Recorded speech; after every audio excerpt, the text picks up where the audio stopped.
ওপার বাংলার পাখি গুলশানের চামেলি হয়ে ঢাকাই সিনেমায় ধরা দেওয়ার আগেই দক্ষিণী সিনেমায় আত্মপ্রকাশ করে রীতিমতো ভক্তদের দিলেন চমকিয়ে। আর এরই সঙ্গে রূপ, গ্ল্যামার আর প্রতিভার মিশেলে লাস্যময়ী এই অভিনেত্রী লাইমলাইটে আগুন ধরিয়ে পরিণত হয়েছেন খবরের শিরোনামে।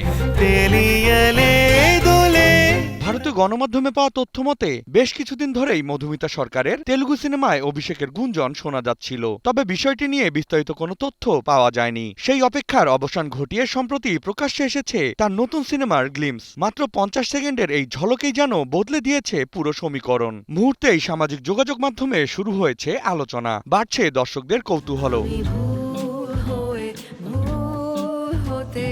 গ্লিমসের শুরুতে মধুমিতাকে দেখা যায় ভালোবাসার আবহে ডুবে থাকা এক রোমান্টিক তরুণীর চরিত্রে, কিন্তু গল্প যত এগোয় ততই পাল্টাতে থাকে তার রূপ, রহস্য, মানসিক টানাপোড়েন আর সাইকোলজিক্যাল আবহে এক ভিন্ন মধুমিতাকে দেখে রীতিমতো চমকে উঠেছেন ভক্তরা। সামাজিক যোগাযোগ মাধ্যমে মায়ালেডি সিনেমার পোস্টার এবং গ্লিমস প্রকাশ করে সুখবরটি ভক্তদের সঙ্গে ভাগ করে নিয়েছেন মধুমিতা। ছবিতে তার বিপরীতে অভিনয় করেছেন বাহুবলী খ্যাত অভিনেতা রাকেশ ভারে। প্রশংকর পরিচালিত এই সিনেমাটি রোমান্টিক সাইকোলজিক্যাল থ্রিলার ঘরানার। চলতি বছরের বর্ষাতেই এটি প্রেক্ষাগৃহে মুক্তির পরিকল্পনা রয়েছে।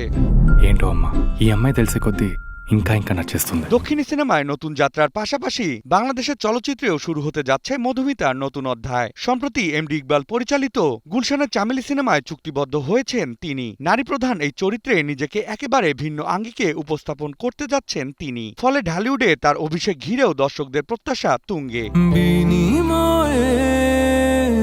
একদিকে দক্ষিণী সিনেমায় ব্যতিক্রমী চরিত্র, অন্যদিকে বাংলাদেশের চলচ্চিত্রে নতুন ইনিংস। দুই ইন্ডাস্ট্রিতেই একসঙ্গে নিজের অভিনয় দক্ষতা নতুন দিগন্তের উন্মোচনের প্রস্তুতি নিচ্ছেন মধুমিতা সরকার। আর তাই ওপার বাংলা থেকে দক্ষিণ ভারত আর দক্ষিণ ভারত থেকে ঢালিউড, সবখানেই আলোচনার কেন্দ্রে কেবল একটিই নাম, মধুমিতা সরকার। আমি দূর থেকে ডেস্ক রিপোর্ট, নিউজ 24।